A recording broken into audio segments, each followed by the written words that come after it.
महाराष्ट्राच्या राजकारणातील एक वलयांकित नाव नितेश राणे.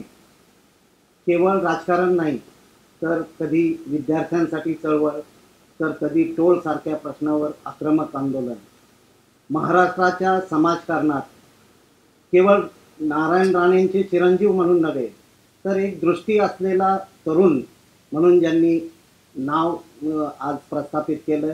त्यांच्यासोबत आज आपण गप्पा करतोय, त्यांच्यासोबत संवाद साधतोय.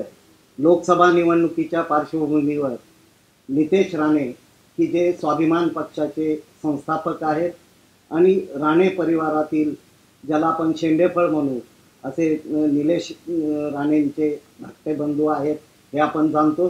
तर मी त्यांना उभ्या महाराष्ट्रातील तमाम लोकांच्या वतीनं विचारतो की नितेशजी, या लोकसभा निवडणुकीकडे तुम्ही कसं पाहता?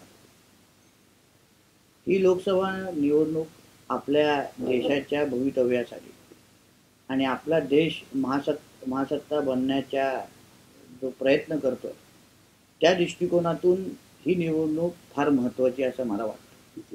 कारण का विश्वामध्ये किंवा महासत्ता असलेल्या देशांमध्ये जे काही मोठे क्रांतिकारी बदल होत आहेत, टेक्नॉलॉजीचा वापर, आर्टिफिशियल इंटेलिजन्सचा वापर जे मोठ्या प्रमाणामध्ये आज होत चाललेला आहे आणि त्यामुळे नोकऱ्यांपासून तर वेगवेगळ्या आपल्या आयुष्याच्या वेगवेगळ्या ज्या घटकांवर त्याचा फरक पडत चाललेला आहे, त्या दृष्टिकोनातून आपला भारत देश काय विचार करतो, कुठे जाऊ पाहतोय.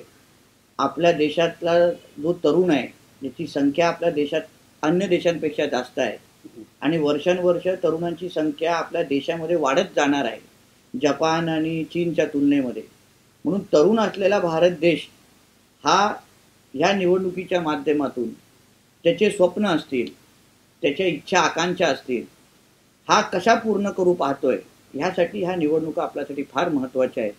आणि मतदानाच्या माध्यमातून आपण होणारे बदल किंवा ज्यांच्याकडून आपण हे बदल करून घेणार आहोत ते चेहरे आणि ते नेतृत्वाच्या बद्दल मतदार काय विचार करतात, म्हणून त्या दृष्टिकोनातून ही पूर्ण निवडणूक महत्त्वाची आहे आणि त्या दृष्टिकोनातून मी ही निवडणूक पाहतो. मग ही जसं देशाच्या दृष्टीनं ही निवडणूक महत्त्वाची आहे, राणे परिवाराच्या दृष्टीनं या निवडणुकीकडे तुम्ही कसं पाहता? नाही, ह्या निवडणुकीकडे पाहत असताना आज सन्मान्य राणे साहेबांनी महाराष्ट्र स्वाभिमान पक्ष ह्या पक्षाची स्थापना केल्यानंतर ही पहिली लोकसभेची निवडणूक आम्ही लढवणार आहोत आणि म्हणून आमच्यासाठी राजकीय दृष्टिकोनातून आणि महाराष्ट्राच्या राजकारणामध्ये आमची स्पेस काय आहे हे दाखवण्यासाठी, हे बघण्यासाठी, ह्याचा अभ्यास करण्यासाठी ही निवडणूक आमच्यासाठी महत्त्वाची आहे. आजपर्यंत शिवसेनेमध्ये राणेसाहेबांनी काम केलं, काँग्रेसची ज्या पद्धतीने जेवढं शक्य तेवढी ताकद वाढवली. ह्या दोन्ही पक्षांनी राणेसाहेबांच्या अनुभवाचा, राणेसाहेबांच्या अभ्यासाचा आणि त्याचबरोबर राणेसाहेबांच्या असलेल्या ताकदीचा वापर आपल्या आपल्या पद्धतीने हे पक्ष वाढवण्यासाठी त्यांनी करून घेतलं. पण आता राणेसाहेबांचा स्वतःचा पक्ष, स्वतःचे उमेदवार हे लोकांच्या समोर जाणार आहेत आणि मतदार आमच्या पक्षाबद्दल, राणेसाहेबांच्या नेतृत्वाबद्दल आणि एकंदरीत आमची महाराष्ट्राच्या राजकारणामध्ये असलेले विश्वासार्हतेबद्दल मतदार काय विचार करतात हे जाणून घेण्यासाठी आमच्यासाठी ही निवडणूक फार महत्त्वाची आहे.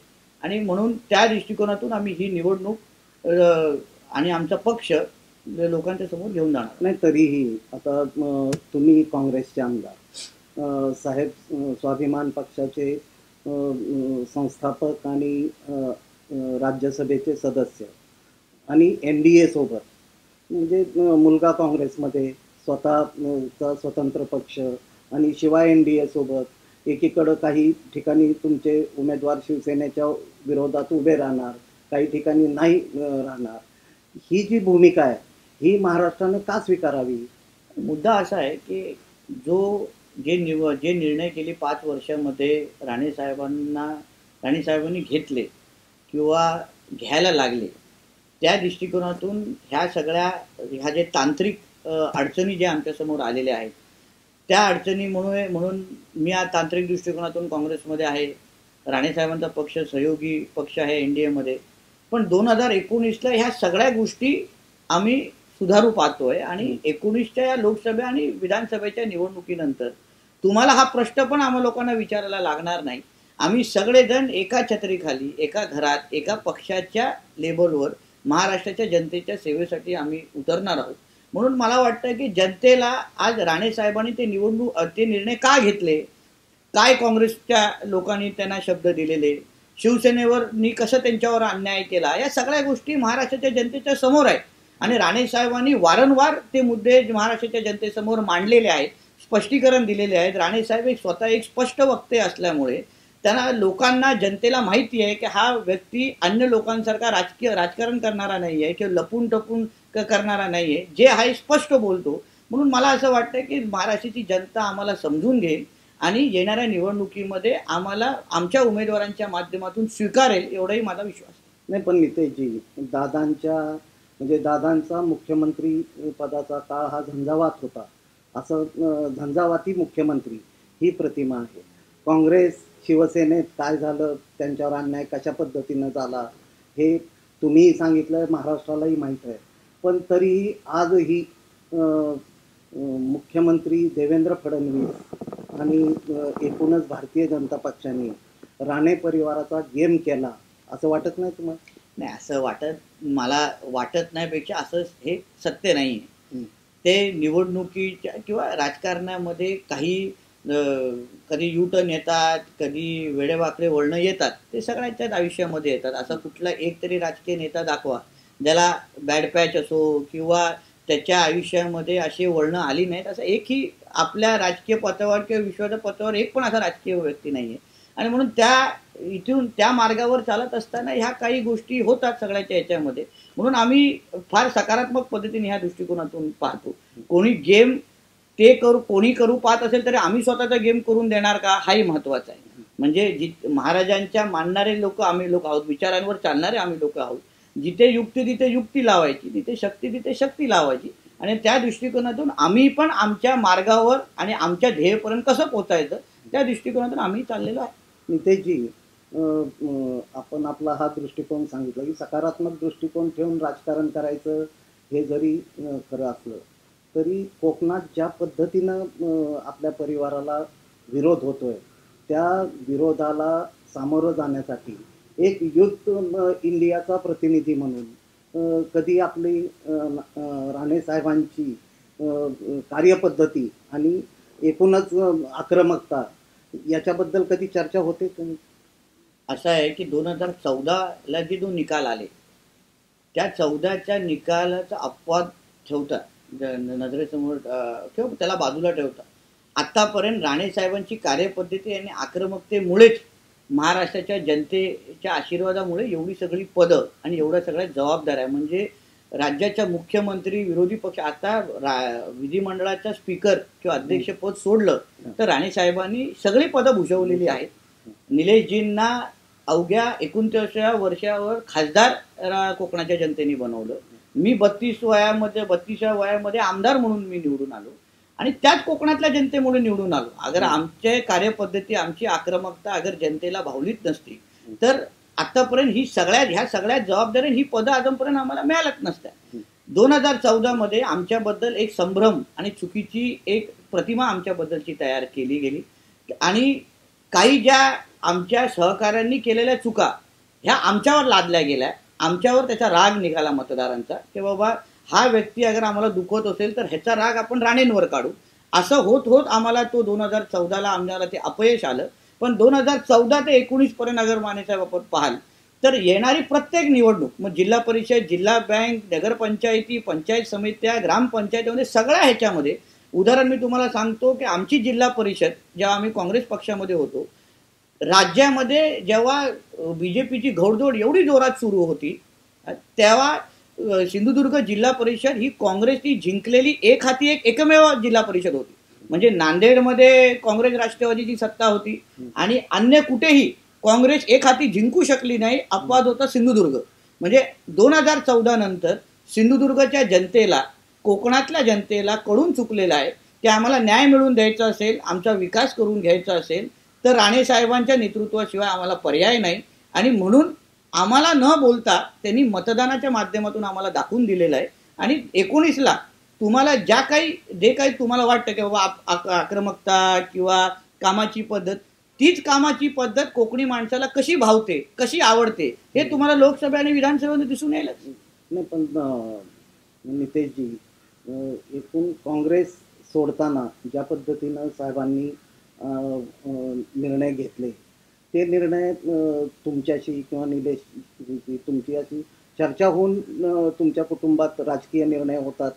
नक्की होता. की असं आहे की साहेब एखादी भूमिका घेतात, तुम्हाला पटत नाही, असे कधी प्रसंग होतात का? किंवा थेट बोलायचं तर साहेबांनी एखादं धोरण ठरवलं आणि तुम्हाला ते पटलं नाही, असं कधी घडलंय का? असं आहे की निर्णय शेवटी साहेबांचेच असतात आणि त्यांच्या अनुभवामुळे आम्ही त्याच्यामुळे हस्तक्षेप करत नाही. पण साहेबांची निश्चित पद्धतीने एक अशी सवय आहे की कुटुंबाबरोबर ते चर्चा करतात, आमची मतं जाणून घेतात आणि शेवटी आमच्या मतांवर आमची चर्चा होते. काही विषयावर बाबा का चुकीचं आहे, का योग्य आहे, ह्या गोष्टी साहेब म्हणजे समजून सांगतात आम्हा लोकांना. आणि आम्हालाही माहिती आहे की त्या व्यक्तीचा एवढा अनुभव आहे म्हणून ते जे काही निर्णय घेतात ते योग्यच असतील, त्यानुसार आम्ही त्या गोष्टीचा आम्ही शेवटी स्वीकारतो. पण चर्चा निश्चित पद्धतीने होते. सिंधुदुर्गामध्ये पण जे आमचे जवळचे जे सहकारी आहेत त्यांच्याबरोबर प्रत्येक निर्णय घेण्या अगोदर साहेब चर्चा करतात, सांगतात त्यांना बाबा हे असं असं माझ्या डोक्यामध्ये आहे आणि अशा पद्धतीचा मी निर्णय घेण्याचा विचार करतो, तुम्हाला काय वाटतं. आणि मग त्यांची जी काही मतं येतात ती सगळी मतं समजून घेतल्यानंतर शेवटचा निर्णय हा राणे साहेबांचा असतो. आणि कुटुंब प्रमुख म्हणून आम्ही त्यांच्या मतांचा आदर आम्ही नेहमी करतो आणि ते जे काही निर्णय घेतील हे आमच्या हितातच असेल हे समजून स्वीकारून आम्ही मग पुढे जातो. आता आपण साहेबांच्या सहकार्यांचा उल्लेख केला, परंतु अगदी शंकर कांबळींपासून संदेश पारकरांपर्यंत अनेक सहकारी साहेबांना सोडून गेले. साहेबांना कधी एकटं पडल्यासारखं किंवा साहेब असे लोक आपल्यापासून दूर होत आहेत त्यामुळे एकटे पडतायत असं त्यांचा मुलगा म्हणून तुम्हाला कधी वाटलं का? नाही, मी ह्या प्रश्नाकडे दुसऱ्या बाजूने बघतो की राणे साहेबांनी ह्या सहकाऱ्यांसाठी स्वतःची जबाबदारी म्हणून सगळं काही गोष्टी पूर्ण केल्या. म्हणजे तुम्ही ज्यांची नावं घ्याल की जी काही यादी आपल्याकडे असेल त्या प्रत्येक सहकार्याबद्दल अगर आपण चर्चा करत गेलो तर साहेबांनी त्यांची जी जबाबदारी होती ती पूर्ण पद्धतीने पार पाडली. शेवटी त्या सहकाऱ्यांना साहेबांचं नेतृत्व असेल किंवा साहेबांचं महत्त्व किंवा काही लोकांच्या महत्वाकांक्षा पण होत्या आणि मग त्यानुसार ते निर्णय घेत गेले. आणि म्हणून त्याचा कदाचित त्यांना आज नुकसान झालं असेल, कारण ही सगळी जी नावं आहेत ती आज नेमकी कुठे आहेत हे खरं म्हणलं तर आपल्याला विचारलं पाहिजे. काही लोक तर साधी कणकवलीची नगरपंचायत पण जिंकू शकत नाही. काही लोक महाराष्ट्राच्या आणि सिंधुदुर्गाच्या राजकारणामध्ये पण त्यांना आज उल्लेख पण होत नाही. पण राणेसाहेब आहेत तिथेच आहेत. म्हणजे राणे साहेबांनी नेहमी प्रामाणिक पद्धतीने आपल्या सगळ्याच सहकाऱ्यांची मदत आणि त्यांना ताकद देण्याचा प्रयत्न केला. शेवटी सहकाऱ्यांना ती मदत आणि ताकद स्वीकारती आली का, हा स्वीकारणं शक्य झालं का, हा खरं म्हणलं त्याच्यामध्ये प्रश्न आहे. आणि म्हणून राणेसाहेब आहेत तिथेच आहेत, पण सहकारी आज नेमके महाराष्ट्राच्या राजकारणामध्ये कुठे आहेत हे खरं म्हणलं तर शोधायला लागतं. नाही, आता सध्या महाराष्ट्रात जे गाजतंय, कोकणात जे गाजतंय ते तुम्ही दोन्ही पुत्रांनी आपल्या पित्यासाठी ठाकरे परिवारावर जे आक्रमण सुरू केलंय, तर या आक्रमणाचा निगेटिव्ह परिणाम होईल असं तुम्हाला वाटतं किंवा थेट आपण मातोश्रीवर सतत आरोप करतो याचा काही नकारात्मक परिणाम होईल किंवा त्याची पर्वा आपण करता? तर प्रश्नाच्या सुरुवातीला जर तुम्ही प्रश्न मला विचारला की तुम्ही दोन्ही पुत्रांनी आपल्या पितांसाठी, म्हणजे ह्याच सुरुवातीच्या प्रश्नामध्ये ची भावना आपल्याला कळली असेल. शेवटी राणेसाहेब आमचे नेते आहेत, आमचं नेतृत्व आहे, पण त्याच्या अगोदर आम्ही त्यांची मुलं आहोत. आम्हालाही आमच्या वडिलांबद्दल जेव्हा अपशब्द वापरली जातात, जेव्हा खालच्या पातळीची जेव्हा टीका होते, आणि पण टीका करणारे लोक कोण, काही लोकांना त्यांच्या त्या राजकीय उंचीमुळे कदाचित तेवढी टीका करण्याचे अधिकार आहेत. पवार साहेब असतील, कदाचित उद्धवजी असतील, हे सगळे लोक त्यांच्या पातळीवर टीका आपसात करू शकतात. पण टीका करणारा व्यक्ती हा कोणी उद्या टीका करेल आणि कुठल्या पातळीची करेल ह्याबद्दल पण विचार केला पाहिजे ना. आता फक्त हे बघितलं जात आहे की निलेश राणे जी असतील किंवा मी असेल, आम्ही लोकांनी ह्या विषयावर किती टोकाची टीका केली, कोणावर टीका केली, पण शेवटी आमच्या वडिलांना, ज्या वडिलांनी आम्हाला जन्म दिलेला आहे त्या वडिलांवर कुठल्या पातळीची टीका झाली ती पण अगर तुम्ही महाराष्ट्राच्या जनतेच्या समोर दाखवली तर प्रत्येक मुलगा आणि प्रत्येक सुपुत्र बोलेल हे लोक दोघांनी केलं ते बरोबर केलं. आमच्या कोकणामध्ये आम्ही कोकणातली जी काही मुलं आहोत ते आज पण तुम्हाला सांगतो, कोकणामधली जी मुलं मुंबईमध्ये पण राहत असतील पण महिन्यातून एकदा किंवा दिवाळी गणपतीच्या वेळी गावी जाऊन आपल्या आईवडिलांना डॉक्टरांकडे घेऊन पूर्ण चेकअप करणं हे आमच्यावर असलेले संस्कार आणि आमची कोकणातल्या माणसाची संस्कृती आहे. आम्ही आमच्या आईवडिलांवर अफाट प्रेम करणारे आम्ही लोक आहोत. म्हणून आमच्या नजरेसमोर आमच्या वडिलांना अतिशय खालच्या पातळीवर त्यांचं नाव पण अतिशय म्हणजे एकेरीच्या पेक्षा खालच्या पातळीवर घेतलं जातं.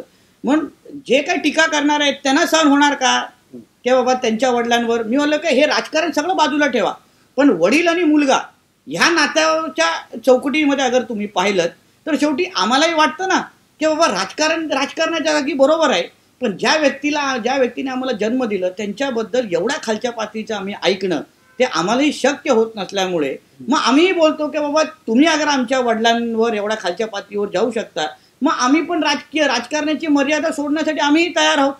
कारण का शेवटी ते त्यांच्यासाठी दैवत असतील तर आमचे दैवत तर राणेसाहेब आहेत ना. आमच्या देवावर अगर तुम्ही देवाला अगर नावं ठेवत असाल तर आम्हालाही शेवटी बोलणं हा आमचा अधिकार आहे. नाहीतर आम्हाला ठीक आहे राजकीय कार्यकर्ते म्हणून कदाचित आमचे कार्यकर्ते सहन करत असतील, गप्प बसत असतील, पण मुलं म्हणून आमच्या वडिलांवर जेव्हा एवढ्या खालच्या पातळीवर टीका होते तेव्हा बोलणं हे आमचं कर्तव्य स्वीकारून आम्ही ती भूमिका घेतलेली आहे. पण हेही तुम्हाला शेवटी उल्लेख करतो की आदरणीय स्वर्गीय बाळासाहेब ठाकरेंबद्दल आजपर्यंत तुम्ही आमचे वडिलांचे इंटरव्ह्यू पहा, वडिलांची भाषणं बघा किंवा आमच्या दोघांची कुठेही तुम्हाला अनादर कधीही तुम्हाला दिसलेला नाही, दिसणार नाही. आम्ही आमच्या लहान मुलांना दोघांनाही त्यांचा फोटो दाखवून सांगितलेलं आहे की ह्या व्यक्तीमुळे आज राणे कुटुंबीय आहे आणि स्वर्गीय बाळासाहेब ठाकरेंबद्दल आम्हाला नितांत आदर आहे आणि ते मरेपर्यंत राहील आणि आमच्या पुढच्या पिढीला पण ते आदर करायला आम्ही शिकून जाणार आहोत. हेही ह्या निमित्ताने मी उल्लेख करेन. नाही, खूप चांगले विचार आहेत, पण यातून एक निष्कर्ष स्पष्ट आहे की तुम्हाला डिवचलं की मातोश्री विरुद्ध राणे परिवार ही संघर्षाची मालिका चालूच राहणार. नाही नक्की, कारण का डिवोर्सचं पहिलं पाऊल त्यांनी टाकलं. आम्ही आतापर्यंत कधी कोणाबद्दल बोललो नाही, आम्ही राजकीय टीका करत होतो. पण तुम्ही विकासाचा मुद्दा सोडून तुम्ही खासदार म्हणून विनायक राऊतांनी काय केलं हे पूर्ण चित्र मतदारांच्या ठेवायचं नाही, फक्त राणे कुटुंबावर खालच्या पातळीवर टीका करायची. म्हणून त्या प्रश्नाला पण उत्तर देण्यासाठी आम्ही तयार आहोत ना. शेवटी आमच्या वडिलांनी किंवा आम्हालाही शिकवलंय बाबा अंगावर आलं तर शिंगावर घ्या. आम्ही शिवरायांचे मावळे आहोत.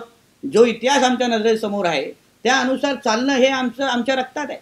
शिवरायांचं नाव घेतलं म्हणून त्याला जोडून तुम्हाला विचारतो की मराठा आरक्षण संदर्भात राणे साहेबांनी जे काही काम केलं त्या कामाला फळ मात्र मिळालेलं नाही असं वाटतं का तुम्हाला? कुठे ना कुठेतरी त्या विषयाला योग्य न्याय ह्या गेले 5 वर्ष भेटलं नाही ह्याच्याबद्दलची भावना माझ्या मनामध्ये निश्चित पद्धतीने आहे. कारण का राणे साहेबांचा अहवाल हा एवढा अभ्यासपूर्ण होता आणि सखोल अभ्यास होता आणि त्याच्यापेक्षा चांगला अहवाल हा कोणी काढूच शकत नाही असं मी मुलगा म्हणून म्हणत नाही, पण मराठा आरक्षण ह्या चळवळीतला एका कार्यकर्ता म्हणून मी आपल्याला सांगतो. शेवटी ते माझे वडील नसते आणि अहवाल माझ्या हातात आला असता तरी ते वाचल्यानंतर मी हेच सांगितलं असतं. कारण काय आत्ताचा आलेला मागासवर्गीय आयोगाचा अहवाल आणि राणे समितीचा अहवाल हे दोन्ही अहवाल मी नजरेसमोर ठेवले. जवळपास 3 तास या दोन्ही अहवालाच्या तुलना केली, अभ्यास केले, काही तज्ज्ञांशी मी त्याच्या संबंधित बोललो आणि दोन्ही अहवाल नजरेसमोर ठेवल्यानंतर राणे समितीच्या अहवालाचा आधार घेऊनच अगर ह्या राज्य सरकारने आपली बाजू कोर्टामध्ये मांडली असती, योग्य वेळी ॲफिडेव्हिट दिली असती तर आज मुळामध्ये 5 वर्ष आपले वाया गेलेत नसते, एवढ्या मुलांवर केसेस जायला लागलेत नसतं, त्याचबरोबर एवढे मुलांनी जे बलिदान दिलं, जे आत्महत्या केले तीही वेळ आली नसती. फक्त राजकारण करायचं होतं आपल्याला. 5 वर्षानंतर अगर तुम्हाला मराठा आरक्षण जाहीरच करायचं होतं तर अगोदरच राणे समितीचा अहवाल स्वीकारून अगर तो जाहीर केलं असतं तर एवढा संघर्ष टाळता आला असता ना. पण मुळामध्ये राणे समितीला किंबहुना राणे साहेबांना त्याचे श्रेय मिळू नये आणि शिवसेना सत्तेमध्ये असलेलं राज्य सरकार ते कधी व्हायला देणार नाही. त्यांना शेवटी मराठ्यांचं भविष्य किंवा मराठ्यांच्या मुलांचं भविष्य घडलं पाहिजे हे त्यांचा दृष्टिकोन नाही, पण राणेंना ह्याचा महत्त्व मिळता कामा नाही ह्यासाठी हे घाणेरडं राजकारण केलं गेलं आणि त्याच्यामुळे आमची एवढी मराठ्यांची मुलं उद्ध्वस्त झालेली आहेत, आज त्यांना जीव गमवायला लागलेला आहे. हे सगळ्याचे जबाबदार हे लोक आहेत. हाच दृष्टिकोन तुमचा धनगर आरक्षण, मुस्लिम आरक्षण या संदर्भात आहे का? त्या संदर्भात तुम्ही काय? राणे साहेब असो किंवा आम्ही सगळेजण असो, आम्ही आरक्षणाचे समर्थन करणारे लोक आहोत. आम्हाला नेहमी वाटतं की आज समाजातले आणि जे जे काही प्रश्न आपल्या नजरेसमोर आहेत, शेतकरी आत्महत्या असेल, विद्यार्थ्यांचे जे प्रश्न आहेत, या सगळ्यावर आरक्षण हे एक उत्तम उपाय होऊ शकतं असं मानणारे मी आहे. धनगर आरक्षण आणि मुस्लिम आरक्षण, आता मुळामध्ये जेव्हा 16% मराठा आरक्षण जाहीर केलं होतं त्याचबरोबर मुस्लिम आरक्षण पण जाहीर केलं होतं आणि कोर्टाने सांगितलेलं की ह्या मुस्लिम समाजाला धर्माला आरक्षण मिळालं पाहिजे आणि ते तुम्ही कंटिन्यू करा. फक्त ते ह्या 5 वर्षामध्ये केलं गेलं नाही, त्याच्यामध्ये राजकारण केलं गेलं आणि मग त्याच्यामुळे मुस्लिम समाजाच्या धर्माचं फार मोठ्या प्रमाणात मुलांचं नुकसान झालंय. हेही म्हटलं तर चुकीचं ठरणार नाही. आणि धनगर समाजाचं अक्षरशः फसवलेलं आहे. पहिल्या कॅबिनेटमध्ये तुम्हाला आम्ही आरक्षण देतो असं सांगून अगर तुम्ही 5 वर्ष काढत असाल तर धनगर समाज आज जागृत आहे. धनगर समाज आज पाहतोय. धनगर समाजाला माहिती आहे की नुसतं निवेदनाचे फोटो काढून आमचं काय 5 वर्षामध्ये झालेलं नाही, नुसतं सवलती देऊन. कारण का त्याला कळलेलं आहे की आज मराठा समाजाला ज्या काही सवलती दिलेल्या होत्या त्याच्यात कुठल्याही सवलतीचा फायदा मराठा समाजाला झाला नाही. अण्णाभाऊ साठे आपल्या अण्णासाहेब पाटील आर्थिक महामंडळाचा फायदा एकही तरुणाला झालेला नाहीये. त्याचबरोबर मराठा हॉस्टेल हे कुठेही फायदेशीर ठरलेलं नाही. असंख्य विषय अजून मराठा समाजाला त्याचा 1ही रुपयाचा फायदा झालेला नाही. तसंच धनगर समाजाला आता ह्या राज्य सरकारवर विश्वास राहिलेला नाहीये. त्यांना कळलेलं आहे की बाबा हे आम्हाला फसवायला आलेले आहेत, शब्द न पाळणारं सरकार म्हणून यांच्याकडे पाहत आहेत आणि त्याचा प्रतिबिंब तुम्हाला येणाऱ्या निवडणुकीच्या मतपेटीमध्ये दिसेल असा माझा ठाम विश्वास आहे. नाही तरी तुम्ही आणि तुमचा परिवार भाजपच्या बाजूला आहे असं का? माझं असं म्हणणं आहे की काही विषय अगर चुकले असले तरी देशाचं नेतृत्व करण्यासाठी मोदी साहेबच सक्षम आहे असं राणेसाहेबांच्या अनुभवामुळे राणेसाहेबांचा तो विश्वास झालेला आहे की देशाला आज योग्य दिशेने घेऊन जायचं असेल तर मोदी साहेबांशिवाय दुसरा पर्याय नाही. हा नजरेसमोर ठेवून ते पाऊल उचललेलं आहे. नाही, देशाच्या नेतृत्वाचा विषय निघाला म्हणून आपल्याला विचारतो. नेहमी चर्चा होते की बाबा गडकरी पंतप्रधान व्हावे, शरद पवार साहेब पंतप्रधान व्हावे. या मराठी पंतप्रधान पदाबद्दल तुमचं काय मत आहे? कुठल्या मराठी माणसाला असं वाटणार नाही की आपल्या राज्यातला व्यक्ती अगर उद्या पंतप्रधान होत असेल, असा आपल्या राज्यातल्या कुठल्याही नागरिकाला तुम्ही हा प्रश्न विचारला तरी त्याचं उत्तर होयच असणार की इच्छा आहे. पण राजकारणामध्ये इच्छा आणि वस्तुस्थिती ह्याच्यामध्ये फार फरक आहे. वास्तवामध्ये फार फरक असतो. आज ती परिस्थिती येणं शक्य आहे का ते आता तरी आजच्या दिवशी जेव्हा मी तुमच्याशी बोलतोय ते मला ती शक्यता फार कमी वाटते. आज एकंदरीत देशाच्या नागरिकांना मोठ्या प्रमाणामध्ये वाटू लागलेलं आहे की आमचं मोदी साहेबांना अजून 5 वर्षाची संधी आम्हाला दिली पाहिजे. 5 वर्षामध्ये त्यांनी जी कामं केलेली आहेत ती काही लोकांना आवडलेली नाही आहेत, पण मोठ्या प्रमाणामध्ये लोकांना वाटतं की हा व्यक्तीला अजून 5 वर्षाची संधी दिली पाहिजे जेणेकरून जे काही 5 वर्षाच्या अगोदर त्यांनी आम्हाला सांगितलेलं आहे ते अजून 5 वर्षाच्या कालावधीमध्ये पूर्ण करू शकतील असं मोठ्या प्रमाणामध्ये देशातल्या जनतेला म्हणजे पटलं असल्यामुळे मला वाटतं तोच परिणाम मतदानामध्ये होणार आहे. तरी परवा जे ओपिनियन पोल जे आले देशभरातले पुलवामा हल्ल्यानंतर आणि एअर स्ट्राईक नंतर त्यात जे बहुतांश निष्कर्ष हे भाजप सत्तेच्या जवळ जाण्यासाठी इतरांच्या मदतीशिवाय जाऊ शकणार असा त्याचा निष्कर्ष निघतो. जाऊ शकणार नाही का? जाऊ शकणार. जाण्यासाठी इतरांची मदत घेतली तरच जाऊ शकेल. मग ते आमच्यासाठी चांगलं आहे ना. म्हणजे असे ओपिनियन पोल फार पोषक आहेत आणि जिथे जे पण असतील तर मग महाराष्ट्र स्वाभिमान पक्षासाठी निश्चित पद्धतीने अच्छे दिन येतील एवढं मी तुम्हाला सांगू शकतो. फक्त आम्हाला ताकदीने आमचे खासदार निवडून आणायचे आहेत आणि मग सहयोगी पक्ष म्हणून देशाला सक्षम बनवण्यासाठी चालवण्यासाठी मोदी साहेबांना समर्थन द्यायचं आहे. नितेशजी, आपण पार्थ पवारांबद्दल परवा अगदी सकारात्मक बोललात. महाराष्ट्राच्या सर्वच पक्षात जे नवी पिढी आहे त्यांच्याशी तुमची मैत्री आहे. आता मग डॉक्टर सुजय विखे आणि आत्ताच काही म्हणजे आजच रणजितसिंह मोहिते पाटील ही मंडळी भाजपमध्ये दाखल झाली. नव्या पिढीतला नेता म्हणून या सगळ्या इन्कमिंगला, भाजपमधल्या इन्कमिंगला तुम्ही काय म्हणाल? माझं असं वाटतंय की आता ह्या पुढच्या 5 वर्षामध्ये, काल उदाहरण मी रणजितसिंह मोहिते पाटलांचं भाषण मी ऐकलं जे त्यांनी कार्यकर्त्यांसमोर केलं. त्यांनी एक विकासाचा मुद्दा, पाण्याचा मुद्दा नजरेसमोर ठेवला आणि कार्यकर्त्यांना समजून सांगितलं की बाबा आम्ही हा निर्णय का घेतोय. आणि आज गेली 5 वर्ष आमदार म्हणून काम करत असताना वाणे साहेब, मला हा असा अनुभव आलेला आहे की शेवटी जनतेला रिझल्ट पाहिजे असतो, जनतेला त्यांची कामं झालेली पाहिजे असतात किंवा निधी उपलब्ध करून द्यायचा असतो, तेव्हा ते किंतु परंतु कोणाचंच ऐकत नाही. हे कदाचित इंटरव्ह्यूमध्ये बोलायसाठी बरं असतं की नाही आम्हाला जे पाहिजे ते करू, पण शेवटी ग्राउंडवर काम करत असताना जनता काय बोलते की बाबा तुम्हाला आम्ही सत्ता दिली, तुम्हाला आम्ही आमदार खासदार बनवलं, तुम्ही आमची कामं पूर्ण करून घ्या, कसे करता हा तुमच्यावर आहे. ते तेव्हा कोणाचं ऐकत नाही की समजून घेण्याच्या मनस्थितीमध्ये नसतात. म्हणून मला असं वाटतं की रणजित सिंगजींनी जी काही भाषण त्याच्या समोर कार्यकर्त्यांसमोर केलं, त्यांनी सांगितलं की बाबा मला हा मुद्दा सोडवायचा आहे, त्यासाठी माननीय नितीन गडकरी, सुरेश प्रभूजी, देवेंद्र फडणवीसजी मला मदत करणार आहे आणि त्याचा फायदा माझ्या ह्या विभागाला आणि पूर्ण परिसराला, तालुक्यांना होणार आहे आणि त्याच्यामुळे मी हा निर्णय घेतोय. म्हणून त्यांनी त्या परिस्थितीमध्ये आपल्या जनतेच्या हितासाठी घेतलेला तो निर्णय आहे आणि जनतेच्या हितासाठी अगर तो निर्णय घेतला असेल तर मला वाटतं योग्यच आहे. म्हणून त्या दृष्टिकोनातून मी त्या पूर्ण ह्या विषयाला पाहतो की जनतेच्या हितासाठी अगर काही निर्णय घ्यायला लागतील तर त्या राज्यकर्त्याला, त्या लोकप्रतिनिधींनी घ्यायलाच लागतात. कारण का ग्राउंडवर काम करत असताना जनता आपल्याला कधीही म्हणजे आपल्याला संधी परत देत नाही. आलेली संधीचं तुम्ही सोनं करा, हे नेहमी जनतेची अपेक्षा असल्यामुळे घेतलेले हे सगळे जे निर्णय, उदाहरण सुजय विखे पाटलांनी पण जे काही त्यांच्या इंटरव्ह्यूच्या माध्यमातून सांगितलं, 2-2.5 वर्ष अगर ते जनतेमध्ये काम करत असतील, जनतेला संधी मागत असतील आणि जनतेमध्ये त्यांचा चांगला प्रतिसाद असेल तर त्यांनी खासदारकी संधी का सोडावी. मग मी त्या दिवशी पण माझ्या एका TV 9च्या इंटरव्ह्यूमध्ये सांगितलं की त्यांना काँग्रेस पक्षाचं तिकीट मिळवून देणं हे खरं म्हटलं तर काँग्रेसच्या प्रदेश नेतृत्वाचं आणि सिनियर लोकांचं काम होतं. मी तेव्हाही सांगितलं की राणेसाहेब अगर त्या काँग्रेसच्या कमिटीमध्ये असते तर सुजय विखे पाटलांनी काँग्रेसवरून निवडणूक लढवली असती, एवढं मी ठाम पद्धतीने सांगतो. कारण का शेवटी आपला पक्ष कसा वाढवायचा, आपल्या उमेदवारांना न्याय कसा द्यायचा, विरोधी पक्ष नेत्याचा मुलगा अगर तिकीट मागतोय म्हणजे विरोधी पक्ष नेता हा त्या पक्षाचा खरं म्हटलं तर खरी ताकद असते, खरा चेहरा असतो.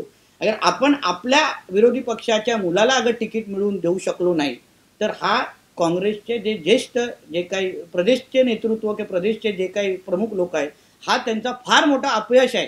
हा एक काँग्रेसचा काम करणारा तांत्रिक आमदार म्हणून मी तुम्हाला सांगू शकतो. एकूण लोकसभेच्या निवडणुकीकडं ज्यावेळी पाहिलं जातं त्यावेळी राष्ट्रीय पक्ष मतदार पाहतात असं म्हटलं जातं आणि विशेषतः चिन्ह. आता निलेशजी रत्नागिरी सिंधुदुर्ग मतदारसंघातून लढत आहेत, तर हे चिन्ह हा विषय निलेशजींच्या या निवडणुकीत थोडा त्रासाचा ठरेल असं तुम्हाला वाटतंय? तर मी माझा एक अनुभव आपल्याला सांगतो. गावामध्ये जे वेगवेगळ्या पातळीच्या ग्रामीण भागामध्ये ज्या निवडणुका होतात, ते जिल्हा परिषद, पंचायत समिती, नगरपंचायत, ग्रामपंचायत आणि काही सोसायटीच्या पण निवडणूक होतात. सोसायटीच्या निवडणुकीमध्ये माने साहेब एका टायमाला त्या यादीवर 20-20, 25-25 उमेदवार असतात आणि त्यांचे प्रत्येकाचे वेगवेगळे चिन्ह असतात. तरी पण ग्रामीण भागातली आजी त्या मतदान केंद्रावर जाते, बरोबर त्या यादीवर शोधते की राजा माने साहेबांचं नाव कुठे, त्याच्या बाजूचं चिन्ह कुठे आणि ते बटन दाबतात किंवा ते टिक मार्क करतात. एवढे सुज्ञ आपले मतदार आहेत. हे आपली गैरसमज आहे की बाबा चिन्ह नवीन आहे म्हणून चला आपल्याला मतदान होणार नाही, पण आपले मतदार हे आपल्यापेक्षा एक पाऊल पुढे असतात. त्यांना माहिती आहे की त्यांचा खासदार निवडायचा आहे तर त्याचं नाव त्या मतपेटीवर कसं शोधायचं हे त्यांना चांगल्या पद्धतीने माहिती आहे. कधी कधी आम्हाला असेही अनुभव आलेले आहेत की व्यक्ती जेव्हा त्याला त्याचं नाव तिथे दिसत नाही तर समोरच्या असलेला पोलिंग एजंटला विचारतो, काय बाया माझं उमेदवाराचं नाव इथे दिसत नाही. मग ते शोधतात आणि बटन दाबून बाहेर निघतात. म्हणून मतदार सुज्ञ आहे. फ्रीज हे आमच्या निलेश साहेबांचं चिन्ह आहे आणि मला विश्वास आहे ह्या फ्रीजच्या समोर बटन दाबून हक्काचा खासदार यावेळी ते निवडणार आहे. नाही, हक्काच्या खासदाराचा कोकण विकासाचा काय जाहीरनामा काय आहे? एक तर असंख्य आमच्या कोकणासमोर असलेली 5 वर्षामध्ये उभे केलेली ही संकट जी होती, उदाहरण इको सेन्सिटिव्ह, ज्याच्यामुळे आमच्या कोकणाचा विकास खुंटलेला आहे, त्याबद्दल आपल्याला फार चांगली माहिती आहे. वनसंज्ञ, ज्याच्यामुळे गावागावाचा विकास आज कुठेही पुढे गेलेला नाही. कोकण रेल्वे, जी आमच्या कोकणाची शान आहे, ती गेली 5 वर्ष कुठल्याही पद्धतीने न्याय भेटलेला नाही. पर्यटनाच्या माध्यमातून होणारा विकास आणि रोजगार निर्मिती, ज्याच्यावर हे 5 वर्ष असलेल्या खासदारांनी कुठल्याही पद्धतीने चिकार शब्द पण काढलेला नाहीये. म्हणून साधं आमच्या एअरपोर्ट पण 5 वर्षामध्ये हे सुरू करू शकलेले नाही. सीवर्ल्ड सारखा मोठा प्रकल्प, किंबहुना आमच्या दौडामार्गमध्ये असलेली MIDC, त्याच्यामध्ये एक पण कारखाना गेली 5 वर्ष उद्योग खाता असताना पण विनायक राऊत शिवसेनेच्या माध्यमातून तिथे आणू शकलेले नाहीत. आणि त्याचबरोबर काजू, आंबा या आणि मासेमारी, ह्या तिन्ही ज्याच्यावर आमच्या कोकणाचं अर्थकारण चालतं. उदाहरण LED ची फिशिंग ही आज गेल्या मोठ्या प्रमाणामध्ये गेली 5 वर्षामध्ये वाढलेली आहे. ती पहिली व्हायची नाही 2014च्या अगोदर. वारंवार आम्ही आंदोलनं केली, वारंवार इशारे दिले ह्या लोकांनी स्वतःच्या सरकारला, पण तरी पण LED फिशिंग लावून आज आमच्या मच्छीमारांवर शेतकऱ्यांसारखा आत्महत्या करण्याची पाळी आजच्या या 5 वर्षामध्ये आलेली होती. काजू, जे आयात कर जे 2.5% होते ते ह्या सरकारने 5%वर घेऊन गेलेले, त्याच्यामुळे काजूचे दर माने साहेब आज जवळपास 90 रुपयेपर्यंत आज गेलेले, जे अगोदर 160 पर्यंत राहायचे. आंब्याची परिस्थिती गेली 5 वर्ष, ज्या आंब्यावर आज कोकणाची ओळख आहे, आज आंबा उत्पादक शेतकऱ्यांची तुम्ही बोललात तर आज ते पर्यायी उद्योग शोधायच्या मार्गावर आहेत. म्हणजे ह्या 5 वर्षामध्ये कोकणाचं अर्थकारण आणि कोकणातल्या माणसाचं दरडोई उत्पन्न वाढवण्याच्या दृष्टिकोनातून आज ह्या सिटिंग खासदारांनी, जे सत्तेमध्ये आहेत, जे केंद्रात सत्तेमध्ये आहेत, जे राज्यात सत्तेमध्ये आहेत, त्या खासदारांनी नेमकं आमच्या सिंधुदुर्ग रत्नागिरीला काय न्याय दिला? सगळ्याचं श्रेय म्हणजे आम्ही केलेल्या कामाचे श्रेय ते घेतात आणि नारळ फोडतात. पण आमचं म्हणणं आहे की सर्वात मोठं श्रेय अगर त्यांना घ्यायचंच असेल विनायक राऊतांना, तर त्यांनी आमच्या कोकणामध्ये जगातली सर्वात मोठी ऑइल रिफायनरी नाणार इथे आणून दाखवली, स्वतःच आणली आणि मग स्वतःच रद्द करण्याचे पेढे पण वाटले. पण त्याच्या अगोदर जे पेढे वाटले ते त्याच्या जे जैतापूर जे आम्ही रद्द करणार हे त्यांच्या 2014च्या ज्या जाहीरनाम्यामध्ये होतं, त्याच्याबद्दल चिकार आता शब्द काढताना तुम्हाला दिसत नाही. नाणार आम्ही विरोध केला, तिकडच्या संघर्ष समितीने विरोध केला म्हणून नाणार रद्द करावा लागला. पण जैतापूर तो आजही मोठ्या प्रमाणामध्ये, तुम्हाला आठवत असेल 2014ला शिवसेनेने रान पेटवलं होतं जैतापूरच्या निमित्ताने. आपल्यासारखे ज्येष्ठ पत्रकारांनी असंख्य त्याच्याबद्दल लेख लिहिले. आज जैतापूरचं काम आज जोमाने चालू आहे.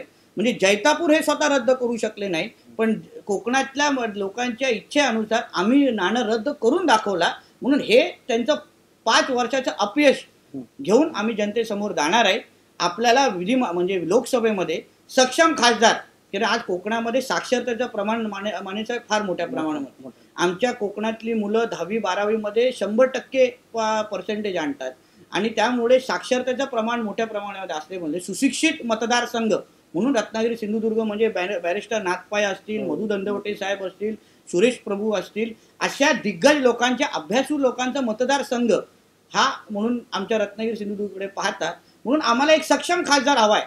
मी आज मतदार म्हणून, एक तरुण म्हणून जेव्हा आमच्या मतदारसंघाकडे पाहतो, गेली 5 वर्ष तिकडचे आमदार म्हणून मी काम करत असताना लोकसभेमध्ये आमचा कुठलाच आवाज पोचला नाही ना.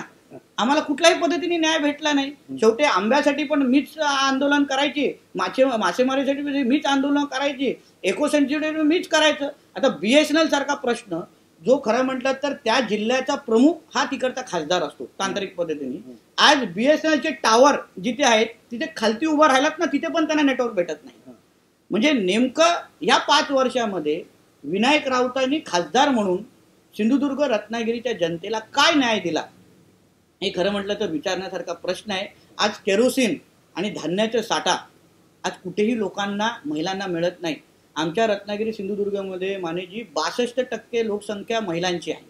आज केरोसिन भेटत नाही, धान्याचा साठा नाही, उज्ज्वला गॅस सारखी जी योजना आहे ती लोकांपर्यंत योग्य पद्धतीने ह्या लोकांनी पोहोचवलीच नाही. चांगली योजना आहे ती, पंतप्रधान आवास योजना सारखी योजना मी माझ्या निवडून आलेल्या नगरपंचायत देवगडमध्ये केली, पण शिवसेनेने कुठेही नगरपंचायतीमध्ये ती राबवली नाही. म्हणजे हे जो अपयशांचा जो पाडा आहे तो घेऊन आम्ही जनतेसमोर जाणार आहोत. खूप चांगल्या पद्धतीनं तुम्ही तुमची भूमिका मांडली. एक व्यापक विचार घेऊन पुढची 5-50 वर्ष राजकारण करण्याचा दृष्टिकोन ठेवणारे नितेश राणे यांच्याशी आपण गप्पा मारल्या. जाता जाता एक थोडा कळीचा प्रश्न मी त्यांना विचारू इच्छितो की जसं वेगवेगळ्या राजकीय पक्षात आपले मित्र आहेत, उद्या आदित्य ठाकरेंनी मैत्रीचा हात पुढे केला तर तुमची काय भूमिका आहे? आता मैत्री ते कशासाठी करू पाहतायत हे बघितल्यानंतर मी निश्चितपणे हात पुढे करेन.